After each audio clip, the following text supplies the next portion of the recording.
Donc on est sur les... ça s'appelle comment? Transformation du plan, j'imagine. Il n'y a pas de nom de chapitre? Oui, c'est vrai. Ah, il était en haut, ok. Transformation du plan. Donc en troisième, vous avez 4 transformations du plan a priori, hein, parce qu'il n'y a pas les homothéties. Hein. Ou alors on le fera après. Hein. Ça dépend des profs, il y a un petit peu d'homothétie, ça dépend des profs. Bon là vous n'en avez que 4. Symétrie axiale, symétrie centrale, translation et rotation. Et normalement, symétrie axiale et symétrie centrale, vous l'avez faite en cinquième. Normalement, ou en sixième. Je crois que c'est en cinquième qu'on le fait. Donc là, on refait. Donc symétrie axiale, c'est assez facile. Hein. Donc symétrie axiale. Donc c'est par rapport à un axe. Souvent on appelle delta l'axe. Ou D. D'accord, entre parenthèses pour dire c'est l'axe. Donc définition. Le point M'. Donc je prends un point M. Et je fais son image. Par rapport à droite, delta ou D. Et j'obtiens M'. On dit que le point M' est l'image du point M par la symétrie d'axe delta ou D, signifie que à droite D, donc delta, est la médiatrice. Ça veut dire que ici j'ai un angle droit, et que la distance que je vais faire en vert ici est égale à la distance que je fais en violet ici. D'accord? Donc, comment est-ce qu'on va faire pour le tracer proprement? Donc, il faut s'imaginer que j'ai mon axe qui est ici, je fais un axe oblique, j'ai mon point qui est ici, et je veux son image. Tout simplement, je vais prendre mon compas, je vais prendre un écartement que je ne bouge pas, et je fais ça au compas. Et je garde le même écartement, et je refais pareil de l'autre côté. Je rejoins, je me retrouve avec un angle droit, et tout se passe bien. Donc là, bien sûr, j'ai pas vu avec un compas, parce que j'ai pas de compas qui peut faire ça. Cette distance égale cette distance-là. D'accord? Alors, ils n'ont pas mis les propriétés, je comprends pas pourquoi. Mais en gros, les symétries axiales, ça conserve tout. Les mesures d'angle, les longueurs, les surfaces, le parallélisme. En gros, si tu fais la symétrie d'un cercle et d'un triangle comme ça, par exemple, tu vas te retrouver, donc tu fais le symétrique du centre, tu obtiens ce point-là.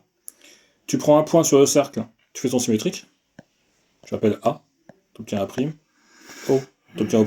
Pour faire la symétrique, tu fais la même technique que ce que j'ai fait ici. Tu traces ton cercle, d'accord? Et la surface du cercle qui est très mal fait, parce que c'est compliqué de le faire, mais la surface de ce cercle-là, c'est la même que celui-ci. Donc la symétrie centrale conserve les surfaces. Tu fais le symétrique de ce point-là, le symétrique de celui-ci, et le symétrique de celui-ci. Tu obtiens ton triangle. Bah, les deux triangles ont même surface. Les angles, celui-ci, c'est le même que celui-ci. La longueur qui est là, je vais la faire en violet, c'est la même que celle-ci.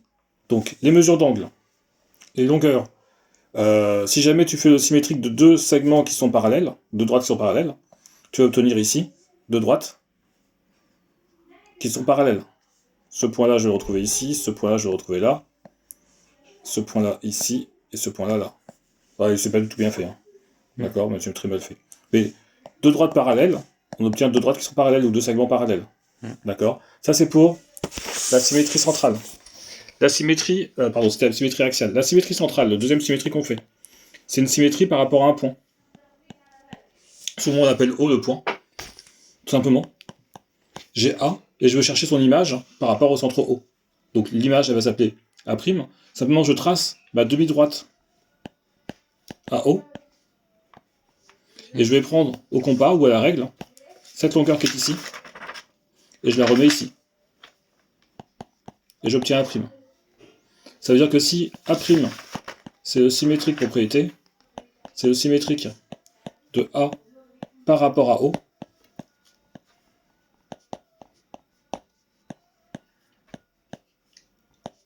alors O, c'est le milieu du segment. A'. Le point M' et l'image du M par la symétrie centre O signifie que le point O est le milieu du segment M'. Pareil comme tout à l'heure, la symétrie centrale, ça conserve les angles, donc les mesures d'angle, les longueurs, le parallélisme, les surfaces. Donc, imaginons que j'ai une figure et que je vais faire la symétrie de cette figure par rapport à ce point-là. Je vais faire ça. Je vais changer juste la couleur pour le troisième truc. Bon, je vais déjà faire mes... C'est comme si tu tournais. Ouais. Alors, en gros, Alors, on va y arriver après, mais en gros, c'est une rotation. C'est comme si on faisait une rotation d'angle 180 degrés. Comme ça. Attends, je finis juste ça. Donc, cette longueur-là, c'est la même que celle-ci. Donc là j'ai A, là j'ai A'. Ici, j'ai B, j'ai B'. Et je vais changer de couleur pour le dernier, parce que sinon on ne verra pas très bien. Je le fais ici, voilà, ça j'ai C, et j'ai C'. Et j'obtiens mon cercle. Et c'est comme si j'avais tourné. D'accord, je ne peux pas le faire comme ça. Faudrait que je change d'outil. Mais en gros, c'est comme si ce triangle-là, je l'avais tourné de 180 degrés. D'accord. Les angles ils sont conservés. L'angle qui était ici, c'est la même mesure que celui-ci. La longueur est ici, c'est la même que celle-ci. La surface du triangle vert, c'est la même que la surface du triangle violet. Si jamais je fais deux droites parallèles, deux segments parallèles, et que je fais la symétrie, je vais obtenir deux segments qui vont être parallèles. Le parallélisme est conservé. D'accord. Après les translations, bah, c'est facile, c'est juste un déplacement. J'ai une figure, donc transformer une figure par une translation revient à la faire glisser. Ce glissement est défini par la direction, un sens et une longueur. Donc je crée ma translation, ce qu'on appelle souvent le vecteur de translation. D'accord. Ou on peut dire, je fais une translation qui transforme B en B'. Et je vais faire, j'ai une figure. Simplement, je fais la même translation.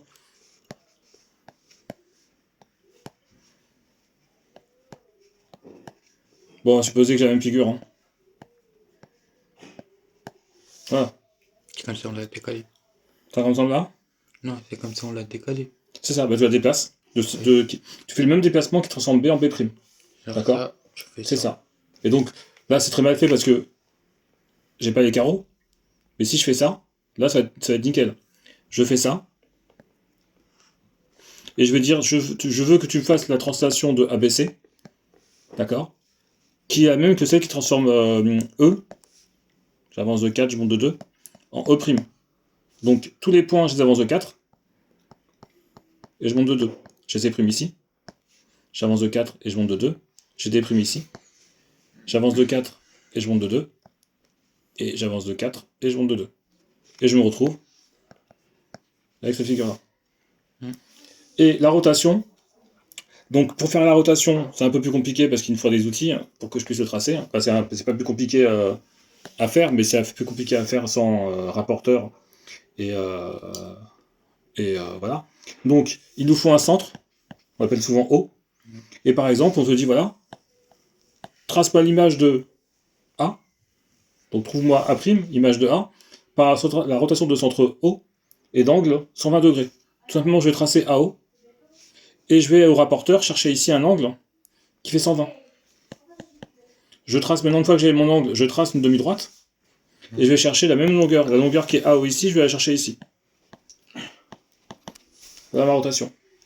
Donc définition, transformer une figure par rotation revient à la faire pivoter autour d'un point. Une rotation est définie par un centre, un angle et un sens de rotation. Donc le sens horaire, c'est celui-ci. Et le sens... Merci. Et le sens... tu l'as oublié la dernière fois. Ok, merci. Ouais.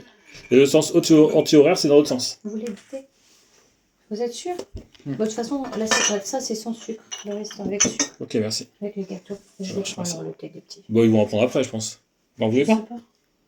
Après, ils dormiront pas après, sinon. Et toi? Non. Bon, les gâteaux. Allez. Oh, on a enregistré l'histoire du thé. Je vous ramène de l'eau? Pour moi, c'est bon, non. Pour moi, c'est bon. Remarque, la rotation au centre O est dans le 180 degrés et la symétrie centrale. C'est ce qu'on avait dit ici. C'est la symétrie centrale.